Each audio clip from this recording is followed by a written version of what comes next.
അതാണ് എന്റെ ജീവിതത്തിൽ ഞാൻ എടുത്ത തീരുമാനത്തിൽ ഏറ്റവും പാളിപ്പോയൊരു തീരുമാനം. സാബു ജേക്കബ് എന്നെ ചതിച്ചതുകൊണ്ടാണ്. ഞാൻ വിഡ്ഢിയാണെന്നാണോ നിങ്ങളുടെ വിചാരം? ഞാൻ ആ സമയത്ത് തന്നെ ഞാൻ അദ്ദേഹത്തിന് മെസ്സേജ് അയച്ചു. എനിക്കൊരു വലിയ തെറ്റ് പറ്റിയെന്ന് പൊതുസമൂഹത്തോട് പറഞ്ഞുകൊണ്ട് ഞാൻ ഈ തെറ്റ് അവസാനിപ്പിക്കും എന്ന് പറഞ്ഞ് എനിക്ക് എൻ്റെ അച്ഛൻ അന്ന് മുതൽ എൻ്റെ അടുത്ത് മിണ്ടിയിട്ടില്ല. അച്ഛൻ ഭയങ്കര കോൺഗ്രസ്സുകാരനാണ്. എൻ്റെ പല സുഹൃത്തുക്കളും ഞാനുമായിട്ടാകുന്നു. പലരും ഞാനെടുത്ത തീരുമാനത്തോട് വിയോജിച്ചു. സോഷ്യൽ മീഡിയയിൽ എനിക്കെതിരെ അതിശക്തമായ നെഗറ്റീവ് ക്യാമ്പയിൻ നടക്കുന്നു. എന്നെ ഇഷ്ടപ്പെട്ട ആൾക്കാർ പലരും തെറി വിളിക്കുന്ന സാഹചര്യം വരുന്നു. ഇതേ സമയം തന്നെ ഇവിടുത്തെ രാജ്യവിരുദ്ധ ശക്തികൾ, ഈ രാജ്യം നശിക്കണമെന്ന് ആഗ്രഹിക്കുന്നവർ, ഈ രാജ്യത്ത് വിഘടനവാദം ഉണ്ടാകണമെന്നും ഈ രാജ്യത്ത് കലാപം ഉണ്ടാകണമെന്നും ഈ രാജ്യത്തെ ജനങ്ങൾ അങ്ങോട്ടും ഇങ്ങോട്ടും തമ്മിൽ തല്ലി മരിക്കണമെന്നും ഈ രാജ്യത്തിന്റെ വളർച്ച തടയണമെന്നും ആഗ്രഹിക്കുന്നു. എന്തായാലും വല്ലാത്ത ജാതി തന്നെ അഖിൽമാരാർ. എന്തായാലും അഖിൽമാരാര് പാർട്ടി വിട്ടു എന്ന് കേൾക്കുന്നുണ്ട്. അതിന്റെ ഒരു ഫോൺ സംഭാഷണം പുറത്തു വന്നിട്ടുണ്ട്. എന്തിനാണ് പാർട്ടി വിട്ടത്? ആ ഒരു ഫോൺ സംഭാഷണം ഞാൻ വെക്കാം. അതിനുശേഷം അഖിൽമാരാരുടെ ആദ്യ പ്രതികരണവും വന്നിട്ടുണ്ട്. അതും വെച്ചുതരാം. അപ്പോ കഴിഞ്ഞ ദിവസം പിന്നെ അഖിൽമാരാര് കോൺഗ്രസിനെ തള്ളിപ്പറഞ്ഞു, CPM തള്ളിപ്പറഞ്ഞു. അല്ല, തള്ളിപ്പറഞ്ഞ ഒരു മനുഷ്യനാ പിറ്റേന്നായപ്പോ എന്തു പറ്റി? എന്തായാലും വല്ലാത്ത അവസ്ഥ തന്നെയാണ്. അഖിൽമാരാറിന്റെ ഈ ക്യാരക്ടർ ഇഷ്ടമില്ലാത്ത എല്ലാവരും ഒന്ന് ലൈക്ക് ചെയ്യണം. എന്തായാലും നമുക്കതൊന്ന് കേട്ടു വരാം. സ്വതന്ത്രനായി മത്സരിക്കാൻ ഞാൻ നിൽക്കുന്നു എന്ന് പറയുമ്പോഴത്തേക്ക് ഇതേ സ്വതന്ത്രന്റെ സ്വാതന്ത്ര്യത്തോടു കൂടി തന്നെ മത്സരിക്കാൻ പറ്റുന്ന ഒരു ഇടമാണ് ഒരു 2020 ഉള്ളത് എന്ന് പറഞ്ഞുകൊണ്ട് കൊട്ടാരക്കര സീറ്റ്. അപ്പൊ ഇത് PG കൃത്യമായിട്ട് മനസ്സിലാക്കണം. കൊട്ടാരക്കരയിൽ 40,000-ഓളം വോട്ട് യഥാർത്ഥത്തിൽ BJPക്ക് 2 പഞ്ചായത്ത് തെരഞ്ഞെടുപ്പിലും കിട്ടിയതാണ്. പക്ഷെ നിയമസഭയിൽ അവർക്കത് നിലനിർത്താൻ കഴിയാതെ പലപ്പോഴും പോയിട്ടുണ്ടെങ്കിലും എനിക്ക് അവിടെ വളരെ വ്യക്തമായ ബന്ധം ഒരേ സമയം തന്നെ പല രാഷ്ട്രീയ പാർട്ടി നേതാക്കന്മാരും വ്യക്തികളുമായിട്ടുള്ള, ഞാൻ ഒരുപാട് വർഷങ്ങളായിട്ട് അവിടെ രാഷ്ട്രീയ പ്രവർത്തനം നടത്തിയിട്ടുള്ള ഒരാൾ കൂടിയാണ്. അപ്പൊ ഞാൻ മനസ്സിൽ കണ്ടത് BJP വോട്ട് കൂടാതെ ഒരു വ്യക്തി എന്ന നിലയിൽ എനിക്ക് പിടിക്കാൻ കഴിയാവുന്ന വോട്ടുകൾ കൊടിക്കുന്നിൽ സുരേഷുമായിട്ട് പ്രാദേശികമായിട്ട് പല പ്രദേശങ്ങളിൽ നടക്കുന്ന കോൺഗ്രസിന്റെ വിള്ളലുകളിൽ നിന്ന് എടുക്കാൻ പറ്റുന്ന വോട്ടുകൾ. അപ്പൊ അങ്ങനെ ഒരു വലിയ സാധ്യത മുന്നിൽ കണ്ടുകൊണ്ടാണ് ഞാൻ 2020 പോകാൻ വേണ്ടി ഇവരോട് പറയുന്നത്. അതാണ് എന്റെ ജീവിതത്തിൽ ഞാൻ എടുത്ത തീരുമാനത്തിൽ ഏറ്റവും പാളിപ്പോയൊരു തീരുമാനമായി പിന്നീട് മാറുന്നത്. എന്റെ കുഴപ്പം കൊണ്ടായിരുന്നില്ല, സാബു ജേക്കബ് എന്നെ ചതിച്ചതുകൊണ്ടാണ്. എനിക്ക് കൊട്ടാരക്കര സീറ്റ് തരാമെന്ന് പറഞ്ഞ് ഡൽഹിയിൽ വെച്ച് ഉറപ്പ് മേടിച്ച സാബു ജേക്കബ് പിന്നീട് രശ്മി വരുന്നു എന്ന് മനസ്സിലാക്കി ഞാൻ പല പ്രാവശ്യം സാബു ജേക്കബുമായിട്ട് ബന്ധപ്പെട്ടു. കൺഫർമേഷൻ ആണോ? അപ്പോഴും പുള്ളി റിപ്പീറ്റ്, ഞാൻ ഇതെല്ലാം വാട്സ്ആപ്പ് ചാറ്റിന്റെ സ്ക്രീൻഷോട്ട് വേണേൽ കാണിച്ചു തരാം. ഒരേ സമയം നോട്ടിന് കൊട്ടാരക്കര, നിങ്ങൾ അവിടെ വർക്ക് ചെയ്തോളൂ, അവിടെ ക്യാമ്പയിൻ ചെയ്തോളൂ എന്ന് പറഞ്ഞ് എൻ്റെ അടുത്ത് പറഞ്ഞുകൊണ്ടിരിക്കുകയും പിന്നീട് കൊട്ടാരക്കരയിലേക്ക് രശ്മി വരുന്നു. രശ്മി വന്നതിന് ശേഷം ഞാൻ രാജീവ് ചന്ദ്രശേഖറുമായിട്ട് നേരിട്ട് കൊച്ചിയിൽ വെച്ച് സംസാരിക്കുന്നു. അദ്ദേഹം എന്നോട് പറഞ്ഞത് പുള്ളി മറന്നുപോയി എന്നാണ്. അതായത് ഒരാളെ ഒരു രാഷ്ട്രീയ പാർട്ടിയിലേക്ക് വരുമ്പോൾ സംഘടനയില്ലാത്ത ഒരു പ്രദേശത്ത് സീറ്റ് കൊടുക്കുകയാണ്. അപ്പൊ ഇദ്ദേഹം എന്റെ അടുത്ത് മറന്നുപോയി എന്ന് പറയുന്നു. ഞാൻ പക്ഷേ പരിഹാരം ഉണ്ടാക്കാം എന്ന് പറഞ്ഞ് അദ്ദേഹം ഒരുപക്ഷെ ഉണ്ടാക്കിയ പരിഹാരമായിരുന്നു പിന്നീട് തൃപ്പൂണിത്തുറ സീറ്റ്. 2020 ഒരിക്കലും കൊടുക്കത്തില്ല എന്ന് പറഞ്ഞിരുന്ന ഒരു തൃപ്പൂണിത്തുറ സീറ്റ്. പിന്നീട് സാബു ജേക്കബ് ഇവിടെയും എന്ത് തരികിട ആരുമായി ചേർന്ന് കാണിച്ചാണെന്ന് എനിക്കറിയത്തില്ല. എന്നോട് മാർച്ച് 15 പറയുന്നു തൃക്കാക്കര സീറ്റാണ് അഖിലിന് വേണ്ടിയിട്ട് ഡൽഹിയിൽ നിന്ന് എഴുതി വന്നതെന്ന്. ഞാൻ തിരിച്ചു ചോദിക്കുന്നു, എവിടെ ഈ ഡൽഹിയിൽ നിന്ന് എന്തിനാണ് എഴുതി വരുന്നത്? ഞാൻ വിഡ്ഢിയാണെന്നാണോ നിങ്ങളുടെ വിചാരം? 2020 സീറ്റ് അലോക്കേറ്റ് ചെയ്ത എന്ന പണിയല്ലേ BJPക്കുള്ളൂ. 2020 തൃപ്പൂണിത്തുറ സീറ്റ് നൽകിയെങ്കിൽ ആ സീറ്റിൽ ആര് മത്സരിക്കണമെന്ന് തീരുമാനിക്കുന്നത് ഡൽഹിയിൽ നിന്നാണോ? സാബു ജേക്കബ് അല്ലേ തീരുമാനിക്കുന്നത്? ഞാൻ ആ സമയത്ത് തന്നെ ഞാൻ അദ്ദേഹത്തിന് മെസ്സേജ് അയച്ചു. എനിക്കൊരു വലിയ തെറ്റ് പറ്റിയെന്ന് പൊതുസമൂഹത്തോട് പറഞ്ഞുകൊണ്ട് ഞാൻ ഈ തെറ്റ് അവസാനിപ്പിക്കും എന്ന് പറഞ്ഞ് മാർച്ച് 15 തന്നെ ഞാൻ അദ്ദേഹത്തിന് മെസ്സേജ് അയക്കുന്നു. പക്ഷെ പിറ്റേന്ന് വീണ്ടും എനിക്ക് ചർച്ച വിളിക്കുന്നു. അപ്പൊ എന്നെ സംബന്ധിച്ച് ഞാൻ പെട്ടുപോയി. തൃക്കാക്കരയിൽ എന്നെ മത്സരിപ്പിക്കാൻ വരുന്ന സമയത്ത് ഇവർ പറഞ്ഞത് തൃക്കാക്കരയിൽ ഇവർക്ക് സംഘടനയുണ്ട്, ഇവർക്ക് കഴിഞ്ഞ തവണ 15,000 വോട്ട് കിട്ടിയിട്ടുണ്ട്, അവര് മുനിസിപ്പാലിറ്റിയിൽ മത്സരിച്ച സമയത്ത് അവർക്കൊരു കൗൺസിലർ ഉണ്ടായിട്ടുണ്ട്, അവിടെ 18ഓളം ആൾക്കാർ അവിടെ അവരുടെ മുനിസിപ്പാലിറ്റിയിൽ കോർപ്പറേഷനിലും തൃക്കാക്കര മുനിസിപ്പാലിറ്റിയിലാണ് മത്സരിച്ചിട്ടുണ്ട്. പക്ഷേ PG യാഥാർത്ഥ്യം ഞാൻ പറഞ്ഞുതരാം. 2 പേരായിരുന്നു തൃക്കാക്കരയിൽ എന്റെ കൂടെ മുഴുവൻ സമയ പ്രവർത്തനത്തിനുണ്ടായിരുന്നത്. വെറും 2 പേർ. 2020 മണ്ഡലം പ്രസിഡന്റ് ജെയിംസും മുൻ മത്സരിച്ച ഒരു ഡോക്ടർ ടെറിയും. വേറെ ആൾക്കാരെ അവിടെ ഇവിടെയൊക്കെ വെച്ച് വന്ന് കണ്ട് കൈ തന്നു പോകുന്നതല്ലാതെ ഒരൊറ്റ മനുഷ്യനില്ലായിരുന്നു. മത്സരിച്ച് ജയിച്ച കൗൺസിലർ ഇവരെ തിരിഞ്ഞു നോക്കിയിട്ടില്ല. ഒരു ദിവസം പ്രവർത്തനത്തിന് പോയിട്ട് ഒരു 2020 സ്ഥാനാർത്ഥി എന്ന നിലയിൽ ഞാൻ അവരെ കാണാൻ ചെല്ലുന്ന സമയത്ത് പോലും സുഖമില്ല എന്ന് പറഞ്ഞ് ഒഴിഞ്ഞു മാറാൻ നിന്നവരാണ് അവർ. അതായത് സാബു ജേക്കബിന്റെ ഈ നിലപാടിനെ എതിർത്തുകൊണ്ട് ഇവരാരും തന്നെ പ്രവർത്തന രംഗത്ത് ഇറങ്ങിയിരുന്നില്ല എന്നാണ് സത്യം. അതുകൊണ്ട് തന്നെ ഈ വോട്ടുകളെല്ലാം ഇന്നലകളിൽ നിഷ്പക്ഷമായിട്ട് ചിന്തിച്ച ഒരു ജനത 2020 കൊടുത്ത വോട്ടുകളെല്ലാം തന്നെ 2020 നിന്നും തൃക്കാക്കരയിൽ അകന്നുപോയി എന്ന് മത്സരം തുടങ്ങി. എന്തായാലും വല്ലാത്ത അവസ്ഥ തന്നെ. അഖിൽമാരാറിന്റെ ആദ്യ പ്രതികരണം വരുന്നുണ്ട്, നമുക്ക് അതും കൂടെ കേട്ടു നോക്കാം. അതിനുശേഷം കഴിഞ്ഞ ദിവസം അഖിൽമാരാർ പറഞ്ഞൊരു കാര്യമുണ്ട്, അതും ചർച്ച ചെയ്യണം. നമുക്ക് എന്തായാലും ആദ്യത്തെ പ്രതികരണം കേട്ടിട്ട് തരാം. ജേക്കബ് എനിക്ക് നൽകിയ ഓഫറും ഡൽഹിയിൽ വെച്ച് ഫെബ്രുവരി 11 ഡൽഹിയിലാണ് ഞാനെന്നും ഉറപ്പ് നൽകിയെങ്കിൽ മാത്രമേ കൊട്ടാരക്കര സീറ്റ് ഞങ്ങൾ മേടിക്കത്തുള്ളൂ. അഖിൽ 2020 വന്നെങ്കിൽ മാത്രമേ കൊട്ടാരക്കര സീറ്റ് മേടിക്കുക. കാര്യം കൊട്ടാരക്കരയിൽ അവർക്ക് ആളില്ല. കൊട്ടാരക്കരയിൽ നല്ല ഒരിടത്ത് അവർക്ക് ആളില്ല എന്നുള്ളത് പിന്നീട് ഞാൻ തൃക്കാക്കര വന്നപ്പോൾ എനിക്ക് മനസ്സിലായി. അപ്പോൾ എനിക്ക് ഈ സീറ്റ് ഉറപ്പ് പറയുന്നു. ഫെബ്രുവരി 15 ശിവരാത്രി നോക്കണം, 15-16 ആണ്. ഞാൻ തലേ ദിവസം എൻ്റെ നാട്ടിൽ ശിവരാത്രി ഉത്സവമാണ്. തലേന്ന് ഞാൻ പോകുമ്പോൾ തന്നെ ഇദ്ദേഹം പറയുന്നത് ക്യാമ്പയിൻ സ്റ്റാർട്ട് ചെയ്തോളൂ എന്നാണ് പറയുന്നത്. ശിവരാത്രിയുടെ വന്നതിന് ശേഷം ഞാൻ പറയുന്നു ഐ സ്റ്റാർട്ടഡ് മൈ ക്യാമ്പയിൻ എന്ന് ഞാൻ പറയുന്നു. അതിനുശേഷം രശ്മി BJP-യിലേക്ക് വരാൻ പോകുന്നു എന്നൊരു തീരുമാനം ഞാൻ അറിയുന്നു. അപ്പോൾ ഞാൻ ഇദ്ദേഹത്തോട് സംസാരിച്ചു, രശ്മി ഇങ്ങനെ വരുന്നുണ്ട്, നമുക്ക് എന്തെങ്കിലും പ്രശ്നം ഉണ്ടാകുമോ? ഏയ്, ഞാൻ രാഷ്ട്രീയക്കാരനൊന്നുമല്ല, എനിക്ക് പറഞ്ഞ ഒരൊറ്റ വാക്കേ ഉള്ളൂ, ഞാൻ രാഷ്ട്രീയക്കാരെ കണക്ക് 10 അഭിപ്രായം പറയുന്ന ഒരാളല്ല. അഖിൽ അങ്ങനെ കൂടെ എന്നെ വിളിച്ചിട്ട് കൊട്ടാരക്കര സീറ്റ് കിട്ടുമോ എന്ന് ചോദിക്കേണ്ട കാര്യമൊന്നുമില്ല, ഞാൻ പറഞ്ഞാൽ അത് പറഞ്ഞതാണ്. ഓക്കെ, അങ്ങനെ സംസാരിച്ച് മനസ്സിലായി. ഞാൻ പിന്നീട് ഫെബ്രുവരി 19-നോ മറ്റോ ഞാൻ വീണ്ടും ഇദ്ദേഹത്തെ നേരിട്ട് കാണുന്നു. നേരിട്ട് കണ്ട സമയത്ത് ഓഫീസിൽ നിന്ന് ഞാൻ പറയുന്നു ഇങ്ങനെ ഒരു സാധ്യതയുണ്ട്. അപ്പം കാരണം പുള്ളിക്ക് അടിസ്ഥാന രാഷ്ട്രീയത്തെക്കുറിച്ച് യാതൊരു ബോധവുമില്ല. ഞാൻ പറയുന്നു ഒരാൾ നിയമസഭയിൽ കോൺഗ്രസ് വിട്ട്, നിയമസഭയിൽ മത്സരിച്ച ഒരാൾ കോൺഗ്രസ് വിട്ട് BJP-യിലേക്ക് വന്നാൽ സ്വാഭാവികമായും BJP-ക്ക് അവർക്ക് സീറ്റ് കൊടുക്കണം. അപ്പോൾ സാറി പറയുന്ന ഉറപ്പാണോ? കൊട്ടാരക്കരയിൽ ഇല്ല എന്നുണ്ടെന്നുണ്ടെങ്കിൽ ഞാൻ മാറി എന്നോളാം, പ്രശ്നമില്ല. വെറുതെ എനിക്ക് എൻ്റെ അച്ഛൻ അന്ന് മുതൽ എൻ്റെ അടുത്ത് മിണ്ടിയിട്ടില്ല. അച്ഛൻ ഭയങ്കര കോൺഗ്രസ്സുകാരനാണ്. എൻ്റെ പല സുഹൃത്തുക്കളും ഞാനുമായിട്ടാകുന്നു. പലരും ഞാനെടുത്ത തീരുമാനത്തോട് വിയോജിച്ചു. സോഷ്യൽ മീഡിയയിൽ എനിക്കെതിരെ അതിശക്തമായ നെഗറ്റീവ് ക്യാമ്പയിൻ നടക്കുന്നു. എന്നെ ഇഷ്ടപ്പെട്ട ആൾക്കാർ പലരും തെറി വിളിക്കുന്ന സാഹചര്യം വരുന്നു. ഞാൻ ഒരു മതേതര മൂല്യത്തോടു കൂടി നിലനിൽക്കണമെന്ന് ആഗ്രഹിച്ചത് കൊണ്ടാണ് ഞാൻ യഥാർത്ഥത്തിൽ 2020-യിലേക്ക് പോകുന്നത് തന്നെ. കാര്യം എനിക്ക് ഇപ്പം BJP-യുടെ വികസന രാഷ്ട്രീയത്തോട് ഞാൻ ഭയങ്കര യോജിപ്പാണ്. പക്ഷേ BJP-യുടെ ഏതെങ്കിലും ഒരു വ്യക്തി പറയുന്ന വർഗീയതയ്ക്ക് ഒരിക്കലും ഞാൻ കൂട്ടുപിടിക്കത്തില്ല, അതിനെ ഞാൻ പിന്തുണ സംസാരിക്കുന്നതുമില്ല. അതുകൊണ്ട് തന്നെയാണ് 2020 നിൽക്കാം എന്നുള്ള എൻ്റെ തീരുമാനം വരുന്നത്. പക്ഷേ ഇതിനെ തുടർന്ന് എനിക്ക് വരുന്ന സൈബർ അറ്റാക്ക് കാര്യങ്ങളെല്ലാം ഇദ്ദേഹത്തെ മാരാറിനോട് ഞാനൊരു കാര്യം പറയട്ടെ, നിങ്ങൾക്ക് കോൺഗ്രസ് CPM BJP ഒന്നും വേണ്ട. അഖിൽ മാരാറിനെയൊക്കെ ഞാൻ എത്ര റെസ്പെക്ട് ചെയ്ത ഒരാളാണെന്ന് അറിയും. അഖിൽ മാരാർ എന്ത് വീഡിയോ ഇട്ടാലും പോയി കാണുന്ന ഒരാളായിരുന്നു ഞാൻ. പക്ഷെ ഇങ്ങനെയൊക്കെ ഈ അടുത്ത് എന്ത് സംഭവിച്ചെന്ന് മനസ്സിലാവുന്നില്ല. മാരാറിനോട് ഇനി എനിക്ക് പറയാനുള്ളത് കഴിഞ്ഞു. ഇനി രാഷ്ട്രീയ പാർട്ടി വേണ്ട, ഒരു ഗ്രൂപ്പും വേണ്ട. ശരിക്കും നിങ്ങളുടെ അഭിപ്രായം എന്താണെന്ന്, ഇത് കാണുന്ന പ്രേക്ഷകരുടെ അഭിപ്രായം എന്താണെന്ന് തീർച്ചയായിട്ടും കമന്റ് ചെയ്യണം. ഞാൻ ഈ പറഞ്ഞതിനോട് യോജിക്കുന്നുണ്ടോ ഇല്ലയോ എന്ന്. ശരിക്കും പാർട്ടിയൊന്നും ഇല്ലാതെ ഇയാൾ നല്ല രീതിയിൽ നടക്കുന്നതായിരിക്കും നല്ലതെന്നാണ് എനിക്ക് തോന്നുന്നത്. അതാണ് എന്റെ ഒരു അഭിപ്രായം. ബാക്കിയും കൂടെ കേൾക്കാം. അപ്പോഴും ഞാൻ ചിന്തിക്കുന്നത് ഇതിനെല്ലാം മറുപടി കൊട്ടാരക്കര വഴി കൊടുക്കണം. ഇങ്ങനെ ഇരിക്കുന്ന എനിക്ക് കൊട്ടാരക്കരയിൽ സീറ്റില്ല എന്ന് ഞാൻ അറിയുന്ന ഫെബ്രുവരി 25-ാം തീയതിയാണ്. രാജീവ് ചന്ദ്രശേഖരനെ അതിനുശേഷം ഞാൻ നേരിട്ട് കാണുന്നു. അതായത് അദ്ദേഹം എറണാകുളത്ത് വരുന്ന സമയത്ത് അദ്ദേഹവുമായി നേരിട്ട് സംസാരിക്കുന്നു. അപ്പോൾ അദ്ദേഹം പറഞ്ഞത് അത് ഞാൻ മറന്നുപോയി എന്നാണ്. അതായത് ഒരാളെ ഒരു രാഷ്ട്രീയ പാർട്ടിയിൽ നിന്ന് കൊണ്ടുവന്ന് സീറ്റ് കൊടുത്തു എന്ന കാര്യം അദ്ദേഹം മറന്നുപോയി എന്ന് അദ്ദേഹം. അപ്പൊ എന്തായാലും മാരാർ പാർട്ടി വിട്ടിട്ടുണ്ട്. അതിന് മുമ്പ് പറഞ്ഞ കുറച്ച് കാര്യങ്ങൾ നമുക്ക് ചർച്ച ചെയ്യണ്ടേ. പ്രിയമുള്ളവരെ നമസ്കാരം. ഡൽഹിയിലെ വിദ്യാർത്ഥികളുടെ പ്രക്ഷോഭവും തുടർന്ന് കേന്ദ്ര വിദ്യാഭ്യാസ മന്ത്രിയുടെ രാജിയും അതിനെ തുടർന്ന് ഇന്ത്യയിലെ ചില പ്രദേശങ്ങളിലും കേരളത്തിലെ എല്ലായിടത്തും അലയടിക്കുന്ന വിജയാഘോഷങ്ങളും ഒക്കെ കാണുമ്പോൾ ചില കാര്യങ്ങൾ പറയാതിരിക്കാൻ വയ്യ. അതിൽ പ്രധാനപ്പെട്ടത്, ഇനി ഞാൻ പറയുന്ന കാര്യങ്ങൾ യാഥാർത്ഥ്യമാണെന്ന് തോന്നിക്കഴിഞ്ഞാൽ മാത്രം അതിനെക്കുറിച്ച് ഒരു നിമിഷം ചിന്തിക്കുക. അതല്ല ഞാൻ പറയുന്നത് തെറ്റാണെന്നുണ്ടെങ്കിലോ അല്ലെങ്കിൽ എന്റെ വരികളെയും വാക്കുകളെയും അടർത്തിയെടുത്ത് നിങ്ങൾക്ക് വേണ്ട രീതിയിൽ പ്രയോജനപ്പെടുത്താനാണ് നിങ്ങൾ ആഗ്രഹിക്കുന്നുണ്ടെങ്കിൽ നിങ്ങൾ അത് ചെയ്യുക. പക്ഷേ യാഥാർത്ഥ്യം പറയുന്നതിൽ നിന്നും നമ്മളെ തടയാൻ ആർക്കും കഴിയില്ലല്ലോ എന്നുള്ളതുകൊണ്ട് ചില യാഥാർത്ഥ്യങ്ങൾ നിങ്ങളുടെ മുന്നിലേക്ക് പറയാൻ ഞാൻ ആഗ്രഹിക്കുന്നു. അതിലൊന്നാമത്തത്, നിങ്ങൾ നാളിതുവരെ ആക്ഷേപിച്ച ഇന്ത്യയുടെ ഭരണാധികാരി അദ്ദേഹം ഒരു ഫാസിസ്റ്റ് അല്ല എന്ന യാഥാർത്ഥ്യമെങ്കിലും നിങ്ങൾ തിരിച്ചറിയുമെന്ന് ഞാൻ വിശ്വസിക്കുന്നു. നിങ്ങൾ ഇന്നലെ വരെ അദ്ദേഹത്തെ വിളിച്ചത് ഹിറ്റ്ലറായിരുന്നു, അല്ലെങ്കിൽ ഹിറ്റ്ലറിനെക്കാട്ടി ക്രൂരനായിരുന്നു, നരഭോജി എന്നായിരുന്നു, ജനാധിപത്യ മതേതര മൂല്യം തീരെയില്ലാത്ത മനുഷ്യനെന്നൊക്കെ ആയിരുന്നു നിങ്ങൾ അദ്ദേഹത്തെ വിളിച്ചിരുന്നത് എന്ന് ആലോചിക്കുക. ഒരുപക്ഷെ അദ്ദേഹം ഇന്ദിരാഗാന്ധിയെ പോലെയോ ജവഹർലാൽ നെഹ്റുവിനെ പോലെയൊക്കെ ഒരു ഭരണാധികാരി ആയിരുന്നുണ്ടെങ്കിൽ നിങ്ങളുടെ സമരത്തെ അടിച്ചമർത്തി ഡൽഹിയിൽ ഒരു വലിയ കലാപം സൃഷ്ടിച്ച് അതിലൂടെ കുറെ കുട്ടികളെ കുരുതി കൊടുത്ത് അതിൽ സന്തോഷിക്കുന്ന ഒരു മനുഷ്യനായിട്ട് അദ്ദേഹം മാറിയേനെ.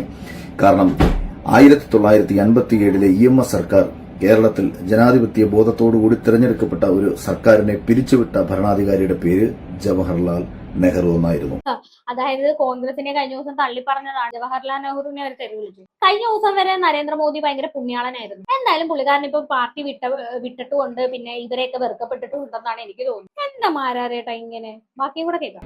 രാജ്യത്തെ തെരഞ്ഞെടുക്കപ്പെട്ട നിരവധി സർക്കാരുകളെ അധികാരം ഉപയോഗിച്ചുകൊണ്ട് ഇല്ലാതാക്കിയ രാഷ്ട്രീയ പ്രസ്ഥാനത്തിന്റെ പേര് കോൺഗ്രസ് എന്നായിരുന്നു. പിന്നീട് ഡൽഹി ഇന്ദിരാഗാന്ധി ഈ രാജ്യം ഭരിക്കുന്ന സമയത്ത് ഇന്ദിരാഗാന്ധിക്കെതിരെ ഉയർന്നു വന്ന ശബ്ദങ്ങളെയെല്ലാം തന്നെ ആ രാഷ്ട്രീയ പാർട്ടിക്കുള്ളിൽ നിന്നും ഉയർന്നു വന്ന ശബ്ദങ്ങളെ അവിടെ വെച്ച് അടിച്ചമർത്തി ഇല്ലാതാക്കുകയും പുറമേ നിന്ന് ഉയർന്നു വന്ന ശബ്ദങ്ങളെ എല്ലാ രീതിയിലും അടിച്ചമർത്തി ഇല്ലാതാക്കുകയും പിന്നീട് അധികാരം ഉപയോഗിച്ചുകൊണ്ട് ഈ രാജ്യത്ത് അടിയന്തരാവസ്ഥ പ്രഖ്യാപിച്ച് ഈ രാജ്യത്തെ മാധ്യമങ്ങളെയും ജനങ്ങളുടെയും അവന്റെ അഭിപ്രായ സ്വാതന്ത്ര്യങ്ങളെയും അവന്റെ ആവിഷ്കാര മൂല്യങ്ങളെയും പരിപൂർണ അർത്ഥത്തിൽ ഇല്ലാതാക്കി ഈ രാജ്യം കണ്ട കാലത്ത പൂർണ്ണമായിട്ടുള്ള ഒരു ഭരണം ഈ രാജ്യത്ത് ഏർപ്പെടുത്തി എതിർത്തവരെയും എതിർ ശബ്ദങ്ങളെയും എല്ലാം ജയിലിലടച്ച് ഇല്ലാതാക്കിയ ഭരണാധികാരിയുടെ പേര് ഇന്ദിരാഗാന്ധി എന്നായിരുന്നു. കേട്ടോ നിങ്ങള്? ഇല്ലാത്ത കാര്യമാണ് ഇന്ദിരാഗാന്ധിയെ കുറിച്ച് പറഞ്ഞത് കഴിഞ്ഞ ദിവസം. ഇന്നാണെങ്കിൽ പിന്നെ ഇന്ദിരാഗാന്ധി പുണ്യാളത്തിയും രാഹുൽ ഗാന്ധി പുണ്യാളനും ഒക്കെ ആയി മാറി. കഴിഞ്ഞ ദിവസം വരെ ഇവര് വെറുപ്പിക്കപ്പെട്ടവരായിരുന്നു. ശരിക്കും മാരാര് പാർട്ടി വിട്ടതിൽ ഞാൻ എന്തായാലും ഹാപ്പിയാണ്. പിന്നെ ചില മണിക്കൂറുകളുടെ വ്യത്യാസത്തിൽ ഇങ്ങേരുടെ ഒരു മാറിമറിയലുണ്ടല്ലോ, അതാണ് അതിശയം തോന്നുന്നത്. അപ്പോൾ ഇന്ദിരാഗാന്ധിക്ക് ഇല്ലാത്ത മൂല്യം, ജവഹർലാൽ നെഹ്റുവിനില്ലാത്ത മൂല്യം, രാജീവ് ഗാന്ധിക്കും ഇല്ലാത്ത മൂല്യം. കാര്യം രാജീവ് ഗാന്ധിയും ഇത്തരത്തിൽ തനിക്കെതിരെ ഉയർന്നു വന്ന എല്ലാ ശബ്ദങ്ങളെയും അടിച്ചമർത്തി ഇല്ലാതാക്കാൻ ശ്രമിച്ചിട്ടുള്ള ഒരാളായിരുന്നു. 1989 VP സിംഗ് അതുവരെ ഉത്തർപ്രദേശിന്റെ മുഖ്യമന്ത്രിയായിരുന്നു. ഇതേ മുഖ്യമന്ത്രിയായ VP സിംഗിനെ ഏത് രീതിയിലാണ് അദ്ദേഹം അടിച്ചമർത്തി ഇല്ലാതാക്കാൻ നോക്കിയതെന്നും പിന്നീട് അദ്ദേഹത്തിന്റെ ഓരോ ചെയ്തികളും അദ്ദേഹത്തിനെതിരെ ഉയർന്നു വന്ന ശബ്ദങ്ങളെ ഏത് രീതിയിൽ ഇല്ലാതാക്കാൻ നോക്കിയതെന്നും നമുക്ക് നിങ്ങൾക്കറിയാം. ആകാശവാണിയിലെ ആ സമയത്തെ കാര്യങ്ങളും ഡീറ്റെയിൽസും ഒക്കെ ഞാൻ അതിനെക്കുറിച്ച് എക്സ്പ്ലെയിൻ ചെയ്യാൻ നിൽക്കുന്നില്ല. പക്ഷേ നിങ്ങൾ ഇന്നലെ വരെ ആക്ഷേപിച്ച നരേന്ദ്രമോദിയുടെ അദ്ദേഹത്തിന്റെ ഈഗോ മാത്രം മതി ഈ രാജ്യത്ത് നിങ്ങൾ ഉയർത്തുന്ന പ്രക്ഷോഭത്തെ അദ്ദേഹത്തിന് കണ്ടില്ല എന്നറിയാൻ. പക്ഷേ ഇങ്ങനൊരു പ്രക്ഷോഭം ഉയർന്നു വരുന്ന സമയത്ത് ആ പ്രക്ഷോഭത്തിന് ഏറ്റവും മാന്യമായ സമീപനം ആദ്യം തന്നെ നമ്മൾ മനസ്സിലാക്കണം. ഡൽഹിയിൽ സമരം ചെയ്യാൻ അനുവാദം ഉണ്ടായിരുന്നില്ല എന്നിട്ട് കൂടിയും അഭിജിത്ത് അമേരിക്കയിൽ നിന്ന് വരുന്ന സമയത്ത് അവിടെ 20 ദിവസവും അഭിജിത്ത് അവിടെ സമരം ചെയ്യുമ്പോൾ ഒരു പോലീസ് ആക്രമണം ഉണ്ടായിട്ടില്ല, ഒരു പ്രക്ഷോഭം ഉണ്ടായിട്ടില്ല, യാതൊരു അനിഷ്ട സംഭവങ്ങളും ഉണ്ടായിട്ടില്ല. എന്തായാലും ഇപ്പൊ ഒരു മൈക്ക് കൊടുത്തിട്ട് മാരാറിനോട് ചോദിക്കാവോ, അപ്പം മാരാർ പറയും പോലീസ് ആക്രമിച്ചു. കാരണം ഇന്നലെ പുള്ളിക്കാരൻ BJP-യിലായിരുന്നല്ലോ, 2020-ലായിരുന്നല്ലോ. ഇന്ന് ചോദിക്കുകയാണെങ്കിൽ പറയും നരേന്ദ്രമോദി അങ്ങനെയാണ് ഇങ്ങനെയാണെന്നൊക്കെ. വെറും 10 മണിക്കൂറിലാണ് പുള്ളിക്കാരൻ മാറി മറിയുന്നത്. സോനം വാങ്ചുക്കിനെ അറസ്റ്റ് ചെയ്ത് നീക്കിയതിനു ശേഷം ഡൽഹിയിൽ ആ അറസ്റ്റിനെ തുടർന്ന് സ്വാഭാവികമായും 10-21 ദിവസം നിരാഹാരം അനുഷ്ഠിച്ച ഒരു മനുഷ്യൻ അവിടെ കിടന്ന് മരിക്കാൻ വിട്ടുകൊടുക്കാൻ ഗവൺമെന്റിന് കഴിയില്ല. അതുകൊണ്ട് തന്നെ ഗവൺമെന്റിന് അയാളെ അറസ്റ്റ് ചെയ്ത് ഹോസ്പിറ്റലിലേക്ക് മാറ്റണം. അങ്ങനെ അറസ്റ്റ് ചെയ്ത് ഹോസ്പിറ്റലിലേക്ക് മാറ്റുന്ന ഒരു സ്വാഭാവിക രീതി പോലീസ് എടുത്തപ്പോൾ യാഥാർത്ഥ്യം തിരിച്ചറിഞ്ഞിടാത്ത ഈ രാജ്യത്തെ കുറെ കലാപം ഉണ്ടാക്കണമെന്ന് ആഗ്രഹിക്കുന്ന കുറെ രാജ്യവിരുദ്ധ ശക്തികൾ എല്ലാവരും കൂടെ ചേർന്നിട്ട് ഡൽഹിയിൽ എന്തോ ഫാസിസം നടക്കുന്നു എന്ന് പറഞ്ഞുകൊണ്ട് അനാവശ്യമായി സോഷ്യൽ മീഡിയ വഴി പലവിധ കാര്യങ്ങളും പ്രചരിപ്പിക്കുന്നു. ഇന്ത്യയുടെ പല കോണുകളിൽ നിന്നും പല ആൾക്കാർ അതോടുകൂടി ഡൽഹിയിലേക്ക് ഒഴുകിയെത്തുന്നു. ഡൽഹി പോലെ രാജ്യത്തെ ഏറ്റവും പരമപ്രധാനമായ ഒരു സ്ഥലത്ത് സുരക്ഷ ഉറപ്പാക്കേണ്ടത് ഒരു സർക്കാരിന്റെയും പോലീസിന്റെയും ഭരണകൂടത്തിന്റെയും ഒക്കെ ഉത്തരവാദിത്തമാണെന്നിരിക്കെ സ്വാഭാവികമായിട്ടും പോലീസ് അതിലേക്ക് ഇടപെടുന്നു. ഒരു കലാപം ഉണ്ടാവാതിരിക്കാൻ വേണ്ടിയിട്ട് നടത്തിയ നിയന്ത്രണങ്ങളെയൊക്കെ തന്നെ കലാപമാക്കി മാറ്റാൻ വേണ്ടി പലരും ശ്രമിക്കുന്നു. അവിടെ നടക്കുന്ന ഓരോ ഇൻസിഡന്റുകളെയും കൃത്യമായി കേരളത്തിന്റെയും ലോകത്തിന്റെയും പല കോണുകളിലേക്ക് എത്തിച്ചുകൊണ്ട് ഭരണകൂട വേട്ടയാക്കി ചിത്രീകരിച്ച് പലരും അവിടെ വന്ന് ഈ വിഷയത്തിൽ മുതലെടുക്കാൻ ശ്രമിക്കുന്നു. കണ്ടില്ലേ, കഴിഞ്ഞ ദിവസം പറഞ്ഞതിന് ശേഷം പാർട്ടി വിടുന്നതിന് മുമ്പ് പറഞ്ഞ കാര്യമാണിത്. ഞാൻ വീണ്ടും പറയുന്ന ഇത് എന്താന്ന് വെച്ച് കഴിഞ്ഞാൽ ഈ മാരാറിന്റെ നിലപാടിനെ കുറിച്ചാണ് പറയുന്നത്. ഇന്ത്യയിൽ ഇന്നലകളിൽ CAA NRC സമരത്ത് ഒത്തുകൂടിയ അതേ വിഭാഗം, ജന്തർ മന്ദറിൽ ഒത്തുകൂടിയ അതേ വിഭാഗം, ജാമിയ മിലിയയിൽ പ്രതിഷേധിച്ച അതേ വിഭാഗം, ലക്ഷദ്വീപ് വിഷയത്തിൽ പ്രതിഷേധിച്ച അതേ വിഭാഗം, അങ്ങനെ രാജ്യത്ത് കർഷക സമരത്തിൽ പ്രതിഷേധിച്ച അതേ വിഭാഗം, അതുപോലെ രാജ്യത്ത് ഇന്നലകളിൽ ഏതൊക്കെ സമയത്താണോ ഉത്തരേന്ത്യയിലും ഡൽഹിയിലുമൊക്കെ ഇത്തരം പ്രക്ഷോഭങ്ങൾ ഉയർന്നിട്ടുള്ളത് ആ സമയത്തെല്ലാം ഒത്തുകൂടിയ അതേ വിഭാഗം ആൾക്കാർ ഡൽഹിയിൽ ഒത്തുകൂടുകയും ഒരു വലിയ പ്രക്ഷോഭത്തിലേക്ക് കാര്യങ്ങൾ കൊണ്ടുപോകാൻ ശ്രമിക്കുകയും ചെയ്തപ്പോൾ ഗവൺമെന്റ് ഏറ്റവും മനോഹരമായ ഒരു തീരുമാനമെടുത്തു. വിദ്യാഭ്യാസ മന്ത്രി രാജിവെച്ചു. അപ്പോൾ നിങ്ങൾ മനസ്സിലാക്കേണ്ടത് ഇന്ത്യയിൽ കഴിഞ്ഞ 13 വർഷമായി ഭരിക്കുന്ന ഒരു ഗവൺമെന്റ്, ഒരു സർക്കാർ, അത് ഫാസിസ്റ്റ് ഗവൺമെന്റ് അല്ല, പകരം ജനാധിപത്യ ബോധവും മതേതര മൂല്യവുമുള്ള ഒരു ഗവൺമെന്റാണ്. ഇനി വിദ്യാർത്ഥികളുടെ ഈ പ്രക്ഷോഭത്തെ കണ്ടില്ല എന്ന് നടിക്കാൻ പറ്റുമോ നിങ്ങൾ ചോദിക്കുന്നു. കേരളത്തിൽ KSU ഒരു സമരം നടത്തിക്കഴിഞ്ഞാൽ അത് വിദ്യാർത്ഥികളുടെ പ്രക്ഷോഭമല്ലേ? അത് കണ്ട് എന്ന് കേരളത്തിലെ ഏതെങ്കിലും കമ്മ്യൂണിസ്റ്റ് സർക്കാർ നടിച്ചതായി നിങ്ങൾ കണ്ടിട്ടുണ്ടോ? കേരളത്തിലെ SFI ഒരു പ്രക്ഷോഭം ഉയർത്തിക്കഴിഞ്ഞാൽ അതും വിദ്യാർത്ഥികൾ ഉയർത്തുന്ന പ്രക്ഷോഭമല്ലേ? അതിനെ പൂർണ്ണ അർത്ഥത്തിൽ ഏതെങ്കിലും കോൺഗ്രസ് സർക്കാർ അംഗീകരിച്ചിട്ടുണ്ടോ? ഇനി ജനാധിപത്യപരമായി ഉയർന്നു കേൾക്കുന്ന ശബ്ദങ്ങളെയൊക്കെ അടിച്ചമർത്താൻ നോക്കിയിട്ടുള്ള സർക്കാരുകളുടെ കാര്യങ്ങൾ നമ്മൾ പരിശോധിച്ചു കഴിഞ്ഞാൽ ഇന്ത്യയിൽ അത്തരത്തിലെ ഏറ്റവും നീചമായ ഗവൺമെന്റ് ആരുടെയാണെന്ന് ചോദിച്ചാൽ അത് കമ്മ്യൂണിസ്റ്റ് പാർട്ടി ഭരിക്കുന്ന ഗവൺമെന്റ് ആയിരുന്നു എന്നല്ലാതെ നമുക്ക് എങ്ങനെ പറയാൻ പറ്റും? ഇന്ത്യയിലെ കർഷകർ ഒരു കാലത്ത് ബംഗാളിലെ കർഷകർ തങ്ങളുടെ ഭൂമി ടാറ്റയിൽ പിടിച്ചുകൊണ്ടുപോകാൻ ശ്രമിച്ച സമയത്ത് അല്ലെങ്കിൽ സർക്കാർ അതിന് ഒത്താശ ചെയ്തു കൊടുത്ത സമയത്ത് കർഷകർ ബംഗാളിൽ പ്രതിഷേധിച്ചില്ലേ? പ്രതിഷേധിച്ച കർഷകരെ വെടിവെച്ചു കൊന്ന സർക്കാരിന്റെ പേര് കമ്മ്യൂണിസ്റ്റ് സർക്കാർ എന്നല്ലേ? അപ്പോൾ ധർമ്മേന്ദ്ര പ്രധാൻ രാജിവെച്ചിട്ടില്ലെങ്കിൽ വലിയൊരു കലഹം തന്നെ നടക്കും. അതായത് ശ്രീലങ്ക മാതിരി, നേപ്പാൾ മാതിരി വലിയൊരു യുദ്ധം, വലിയൊരു കലഹം എന്തായാലും നടക്കും. നരേന്ദ്രമോദിയുടെ കസാര അടക്കം തീർക്കാനുള്ള സാധ്യതയുണ്ട്. അങ്ങനെ വരാതിരിക്കട്ടെ നമ്മുടെ ഇന്ത്യ രാജ്യത്ത്. അത് മുൻകൂട്ടി കണ്ടിട്ടാണ് ധർമ്മേന്ദ്ര പ്രധാൻ രാജിവെച്ചത്. ആ വെടിവെച്ച് കൊല്ലനെ തുടർന്ന് കേരളത്തിലും ബംഗാളിൽ നിന്ന് പരിപൂർണമായും ജനം ആട്ടിയോടിച്ച ഗവൺമെന്റിന്റെ പേര് കമ്മ്യൂണിസ്റ്റ് സർക്കാർ എന്നല്ലേ? ഇന്ത്യയിലെ എല്ലാ പ്രദേശത്തു നിന്നും ജനങ്ങൾ ആട്ടിയോടിച്ച രാഷ്ട്രീയ പ്രസ്ഥാനത്തിന്റെ പേര് കമ്മ്യൂണിസ്റ്റ് പ്രസ്ഥാനം എന്നല്ലേ? ഇന്ത്യയിലെ ജനങ്ങളൊക്കെ എന്തുകൊണ്ടാണ് BJP സ്വീകരിച്ചത്? BJP മുന്നോട്ട് വെച്ചിട്ടുള്ള വികസന കാഴ്ചപ്പാടുകൾ കൊണ്ടാണ്. അല്ലാതെ ഈ നിങ്ങൾ പറയുന്നത് കണക്ക് അവർ ഉയർത്തിപ്പിടിക്കുന്ന വർഗീയതയാണെന്നുണ്ടെങ്കിൽ മ്യാൻമാറിൽ നിന്ന്, ബുദ്ധന്മാർ ഭരിക്കുന്ന മ്യാൻമാറിൽ നിന്ന് ലോകത്ത് സമാധാനത്തിന് നോബൽ സമ്മാനം കിട്ടിയ പ്രധാനമന്ത്രിയുടെ പേരുകളിൽ ഒന്നാണ് ആങ് സാൻ സൂചി. ആങ് സാൻ സൂചി ഭരിക്കുന്ന മ്യാൻമാറിൽ നിന്ന് മുസ്ലിങ്ങൾ പലായനം ചെയ്തു വന്നത് ഇവിടെ നിങ്ങൾ ആക്ഷേപിക്കുന്ന ഹിന്ദു ഭീകരവാദി അല്ലെങ്കിൽ നരഭോജി എന്നൊക്കെ വിളിച്ച് നിങ്ങൾ ആക്ഷേപിക്കുന്ന നരേന്ദ്രമോദി ഭരിക്കുന്ന ഇന്ത്യയിലേക്കാണ് മ്യാൻമാറിൽ നിന്ന് ജനങ്ങൾ മുസ്ലിങ്ങൾ പലായനം ചെയ്തു വന്നത്.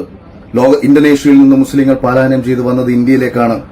അപ്പോൾ ഒരു ഭാഗത്ത് നിങ്ങൾ നരഭോജി എന്നും ഭീകരവാദിയും എന്നും വിളിക്കുന്ന നരേന്ദ്രമോദി ഭരിക്കുന്ന ഈ ഇന്ത്യയിൽ കഴിഞ്ഞ 13 വർഷമായി അതും അപ്രമാദിത്വത്തോടു കൂടിയിട്ടാണ് ഭരിക്കുന്നത്.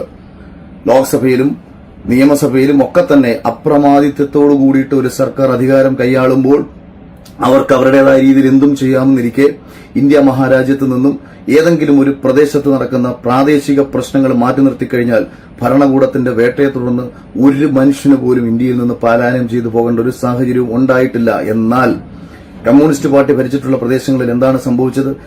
നിങ്ങൾക്ക് പാർട്ടി മാറുന്ന ഒരു ചിന്ത വല്ലതും മനസ്സിലുണ്ടായിരുന്നെങ്കിൽ മാരാർ ഇതുവല്ലം പറയേണ്ട ആവശ്യം ഉണ്ടായിരുന്നു? ഇതൊക്കെ നടന്നതാണെന്ന് ചോദിച്ചു കഴിഞ്ഞാൽ അഖിൽമാരാരോട് തന്നെ ഇത് ചോദിക്കേണ്ടി വരും. തെളിവുണ്ടോന്നൊക്കെ നമുക്കറിയത്തില്ല.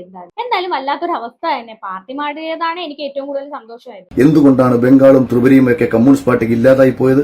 എന്തുകൊണ്ടാണ് 30 വർഷത്തിലധികമായി ഒരേ സംസ്ഥാനത്ത് തുടർച്ചയായിട്ട് BJPക്ക് ഭരിക്കാൻ കഴിയുന്നത്? എന്തുകൊണ്ടാണ് ഇന്ത്യയിലെ പല സംസ്ഥാനത്തു നിന്നും കോൺഗ്രസ് ഇല്ലാതായി പോയത്? ചെയ്യുന്ന പ്രവൃത്തിയുടെ ഫലമാണ് കർമ്മമെന്ന് ഭഗവത്ഗീതയിൽ ശ്രീകൃഷ്ണൻ പറഞ്ഞതുപോലെ ചെയ്യുന്ന കർമ്മമാണ് ഇവരെയൊക്കെ വളർത്തിയതും ചെയ്യുന്ന കർമ്മമാണ് ഇവരെയൊക്കെ നശിപ്പിച്ചതും. ഇതേ സമയം തന്നെ ഇവിടുത്തെ രാജ്യവിരുദ്ധ ശക്തികൾ, ഈ രാജ്യം നശിക്കണമെന്ന് ആഗ്രഹിക്കുന്നവർ, ഈ രാജ്യത്ത് വിഘടനവാദം ഉണ്ടാകണമെന്നും ഈ രാജ്യത്ത് കലാപം ഉണ്ടാകണമെന്നും ഈ രാജ്യത്തെ ജനങ്ങൾ അങ്ങോട്ടും ഇങ്ങോട്ടും തമ്മിൽ തല്ലി മരിക്കണമെന്നും ഈ രാജ്യത്തിന്റെ വളർച്ച തടയണമെന്നും ആഗ്രഹിക്കുന്ന വിദേശ ശക്തികളും മറ്റുള്ളവരുടെ മെക്ക സഹായത്തോടു കൂടിയിട്ട് തന്നെ മതം തലയ്ക്ക് പിടിച്ച ഒരു വിഭാഗം പേരും മതേതര മൂല്യമില്ലാത്ത എന്നാൽ മതേതരവാദികളാണെന്ന് പറഞ്ഞു നടക്കുന്ന കുറെ കപട പുരോഗമനവാദികളും ഒക്കെ ചേർന്ന് ഈ രാജ്യത്തെ ഇല്ലാതാക്കാൻ നോക്കുന്ന നീക്കത്തെ നമുക്ക് ചെറുക്കണ്ടേ? നമ്മളെല്ലാം സമാധാനത്തോടുകൂടി കഴിയുന്നത് കാണുമ്പോൾ, ഹിന്ദുവും മുസ്ലിമും ക്രിസ്ത്യാനിയും ഒക്കെ സമാധാനത്തോടുകൂടി കഴിയുന്നത് കാണുമ്പോൾ അവരെ തമ്മിലടിപ്പിച്ച് ചോര കുടിക്കുന്ന ചെന്നായ്ക്കളെ തിരിച്ചറിയണ്ടേ? ഇനിയിപ്പോ എന്തായാലും റോബിന് ഒറ്റക്കായി പോയല്ലോ. എന്തായാലും അഖിൽമാരാറിനെ ഒരുപാട് പേര് ട്രോൾ ചെയ്തിട്ടുണ്ട്. ഇനി ആരും ട്രോളത്തില്ല. ഒരാഴ്ച എന്തായാലും ഇച്ചിരി പ്രശ്നങ്ങളൊക്കെ അങ്ങോട്ടും ഇങ്ങോട്ടൊക്കെ പറയലുണ്ടാവും. പിന്നെ അത് മാറിക്കോളും. കാരണം BJPക്ക് പോയിട്ട് ആരും ഇപ്പം നിലപാട് പറയാൻ പറ്റത്തില്ല. ഈ 2020 ചേർന്നുകൊണ്ടാണ് ഇത്തരത്തിലുള്ള വൃത്തികേടൊക്കെ അഖിൽമാരാർക്ക് പറയേണ്ടി വരുന്നത്. വല്ലാത്തൊരു ഗതികേട് തന്നെയാണ്. അഖിൽമാർ പറയുന്ന അവസാനത്തെ ഒരു ക്ലിപ്പും കൂടെ കേട്ടിട്ട് വരാം. ഈ തിരിച്ചറിവ് കൂടി നിങ്ങൾക്ക് എല്ലാവർക്കും ഉണ്ടാവണം. രാഷ്ട്രീയമായി നിങ്ങൾക്ക് ഏത് വിഷയത്തിലും ഏത് ഭരണകൂടത്തെയും ഭരണാധികാരികളെയും എതിർക്കാം. പക്ഷെ യാഥാർത്ഥ്യം നിങ്ങൾ ഒരിക്കൽ കൂടി ചിന്തിക്കുക. സമരങ്ങളെ അടിച്ചമർത്തിയ ശീലമാണ് ഒരുവിധപ്പെട്ട എല്ലാ രാഷ്ട്രീയ നേതാക്കന്മാർക്കുമുള്ളത്, എല്ലാ രാഷ്ട്രീയ പാർട്ടികൾക്കുമുള്ളത്. അപ്പോൾ ഒരു സമരത്തെ സ്വീകരിച്ച ഒരു സർക്കാരിനെ അഭിനന്ദിക്കാനുള്ള മനസ്സ് കാണിക്കണം. അതിനുശേഷം പ്രധാനമന്ത്രിയെ വ്യക്തിപരമായി ആക്ഷേപിക്കുന്ന നിരവധി വീഡിയോകളും നിരവധി പോസ്റ്റുകളും കണ്ടു. അദ്ദേഹത്തിന്റെ പല്ലിനിടയിൽ കറുപ്പുണ്ട് എന്ന് പറഞ്ഞുകൊണ്ട് അദ്ദേഹത്തെ ആക്ഷേപിക്കുന്നതും അതിനെതിരെ വീഡിയോ ചെയ്യുന്നതുമായിട്ടുള്ള പലരെയും ഞാൻ കണ്ടു. ഒരു 75 വയസ്സ് കഴിഞ്ഞ ഒരു മനുഷ്യനെ ഏതെല്ലാം രീതിയിൽ ആക്ഷേപിക്കാമോ ആ രീതിയിലെല്ലാം ആക്ഷേപിച്ചുകൊണ്ട് നിങ്ങൾ സംസാരിക്കുമ്പോൾ നിങ്ങൾ അതിലൂടെ എന്ത് മാറ്റമാണ് കൊണ്ടുവരാൻ ആഗ്രഹിക്കുന്നത്? അപ്പോൾ ഈ ഇത്തരത്തിലുള്ള വ്യക്തിപരമായ ആക്ഷേപങ്ങളും പരിഹാസങ്ങളും അധിക്ഷേപങ്ങളും ഒക്കെ മാറ്റിവെച്ച് സിസ്റ്റത്തിന്റെ തെറ്റുകൾക്കെതിരെ നിങ്ങൾക്ക് ശബ്ദമുയർത്താൻ ആഗ്രഹിക്കുന്നുണ്ടെന്നുണ്ടെങ്കിൽ, സിസ്റ്റത്തിന്റെ തെറ്റുകൾക്കെതിരെ പോരാടാൻ നിങ്ങൾക്ക് ആഗ്രഹമുണ്ടെന്നുണ്ടെങ്കിൽ അതിനെതിരെ ഒരുമിച്ച് നിന്ന് സംസാരിക്കാൻ ഈ രാജ്യത്തെ എല്ലാ ജനവിഭാഗങ്ങളും മനസ്സുകൊണ്ടെങ്കിലും തയ്യാറാവും. ചിലപ്പോൾ രാഷ്ട്രീയമായിട്ട് എല്ലാവർക്കും യോജിക്കാൻ കഴിഞ്ഞില്ലെങ്കിലും മനസ്സുകൊണ്ടെങ്കിലും തയ്യാറാവും. അതുകൊണ്ട് തെറ്റുകൾക്കെതിരെ ശബ്ദമുയർത്തൂ, വ്യക്തിഹത്യ നിർത്തൂ, അധിക്ഷേപങ്ങൾ ഒഴിവാക്കൂ.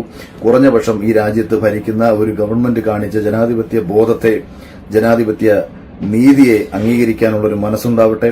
അതുകൊണ്ട് നിങ്ങൾക്ക് പ്രധാനമന്ത്രിയെ ഈ വിഷയത്തിൽ ആക്ഷേപിക്കുകയല്ല നിങ്ങൾ ചെയ്യേണ്ടത്. ഒരു ഈഗോയും ഇല്ലാതെ വിദ്യാർത്ഥികളുടെ ഈ സമരത്തെ അദ്ദേഹം ഉൾക്കൊള്ളാൻ കാണിച്ച അദ്ദേഹത്തിന്റെ ആ മനസ്സിനെ പൂർണ്ണമായും നിങ്ങൾ സപ്പോർട്ട് ചെയ്യുക. ഈ രാജ്യത്ത് തെറ്റുപറ്റാത്ത ഒരു ഗവൺമെന്റുമില്ല. ഭാവിയിൽ ആര് ഭരിച്ചാലും എല്ലാം ശരിയായി പോകണമെന്നുമില്ല. സ്വാഭാവികമായിട്ടും അതിനെ ഉൾക്കൊണ്ട് പ്രതിപക്ഷം ക്രിയാത്മകമായി ഇടപെടട്ടെ. പ്രതിപക്ഷത്തിന്റെ ധർമ്മം രാഷ്ട്രീയ പാർട്ടികൾക്ക് മാത്രമല്ല നമുക്ക് ഓരോരുത്തർക്കും നിർവഹിക്കാൻ പറ്റുന്നതാണ്, നിങ്ങൾക്ക് ഓരോരുത്തർക്കും നിർവഹിക്കാൻ പറ്റുന്നതാണ്. അത് നിങ്ങൾ കഴിയുന്ന പ്ലാറ്റ്ഫോമിൽ ചെയ്യുക. ആക്ഷേപങ്ങളും പരിഹാസങ്ങളും ഒഴിവാക്കുക. Thank you. അപ്പൊ എന്തായാലും എനിക്ക് അഖിൽമാരാറിനോട് പറയാനുള്ള ഇപ്പോഴുള്ള നിലപാടിലെങ്കിലും ഉറച്ചു നിൽക്കൂ എന്ന് മാത്രമാണ് എനിക്ക് പറയാനുള്ളത്. അത് പറഞ്ഞുകൊണ്ട് ഞാൻ എന്തായാലും വൈൻഡപ്പ് ചെയ്യുകയാണ്. നിങ്ങളുടെ അഭിപ്രായം എന്താണ് ഈ അഖിൽമാരാറിന്റെ മാറ്റത്തിൽ ഉണ്ടായ ഒരു അഭിപ്രായം തീർച്ചയായിട്ടും ഒന്ന് കമന്റ് ചെയ്യണം. അതുപോലെ തന്നെ ലൈക്ക് ചെയ്യണം, സബ്സ്ക്രൈബ് ചെയ്യണം. അപ്പൊ അടുത്തൊരു വീഡിയോ കാണാം. അതുവരെ ബൈ ബൈ.